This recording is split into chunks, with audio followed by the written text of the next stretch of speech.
Shalom jemaat yang terkasih, mari kita renungkan firman Tuhan dari Galatia, pasal yang kelima ayat yang ke-13. Firman Tuhan berkata, saudara-saudara memang kamu telah dipanggil untuk merdeka.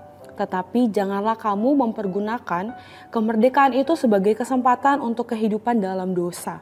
Melainkan layanilah seorang akan yang lain oleh kasih. Paulus menulis surat Galatia ini kepada gereja-gereja di wilayah Galatia.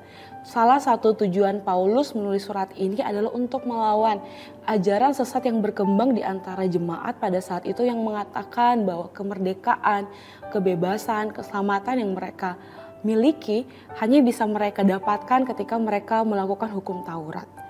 Dan kemudian di pasal yang kelima ini Paulus menegaskan tentunya bahwa kemerdekaan yang dimiliki oleh orang percaya bukan karena melakukan hukum Taurat, tetapi semata-mata hanya diberikan melalui Kristus.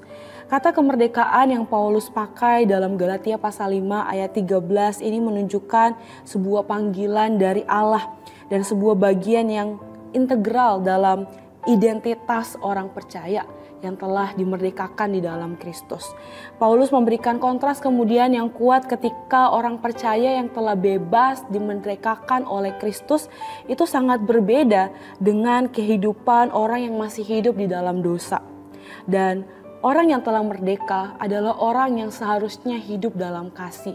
Itulah bentuk dari kemerdekaan yang diberikan oleh Kristus. Bukan kemerdekaan untuk hidup di dalam dosa, melainkan kebebasan untuk hidup dalam roh dan melayani satu sama lain dengan kasih.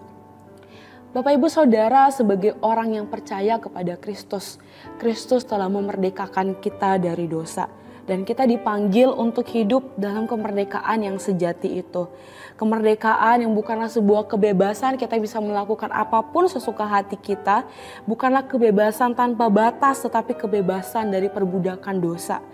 Dan keselamatan yang kita miliki sebagai orang percaya yang itulah hanya karena anugerah Tuhan. Anugerah Allah semata yang menganugerahkan kemerdekaan, keselamatan kepada setiap kita. Oleh karena itu, hidup dalam kemerdekaan berarti hidup dalam kasih karunia dan kebenaran yang diberikan oleh Kristus. Kemerdekaan dalam Kristus bukanlah izin bagi kita untuk hidup dalam dosa, tetapi panggilan untuk hidup dalam kekudusan dan integritas hidup. Menghidupi hidup dalam kasih Kristus. Sebagai respon kita atas kebebasan yang sudah Tuhan berikan bagi setiap kita, kita dipanggil untuk melayani satu sama lain dalam kasih. Ini berarti kita harus aktif dalam mengasihi, kita aktif dalam melayani sesama kita mengikuti teladan Kristus. Teladan yang seperti apa? Teladan Kristus yang datang, bukan untuk dilayani, tetapi untuk melayani dan bahkan memberikan nyawanya sebagai tebusan bagi banyak orang. Kristus memberikan kebebasan dan Kristuslah adalah teladan hidup bagi setiap kita. Melayani dalam kasih kemudian menjadi sebuah cerminan bagaimana hati kita yang sudah ditransformasi oleh Injil Kristus yang membuat kita hidup dalam kasih Kristus. Bapak Ibu Saudara, kita bulan ini memperingati kemerdekaan Indonesia. Dan sebagai warga negara Indonesia, kita orang yang percaya yang sudah dimerdekakan dalam Kristus, kita juga tetap punya tanggung jawab untuk menjaga dan mengisi kemerdekaan Indonesia. Kemerdekaan yang telah Tuhan berikan kepada kita. Kita dipanggil untuk menjadi warga negara yang baik, yang menghormati pemerintah dan berkontribusi positif bagi masyarakat. Dan bersamaan dengan itu kita sebagai orang percaya, warga kerajaan Allah, kita juga dipanggil, kita juga punya tanggung jawab untuk menyatakan kasih Kristus dengan menyebarkan, menyatakan Injil Kristus bagi orang-orang yang ada di sekitar kita.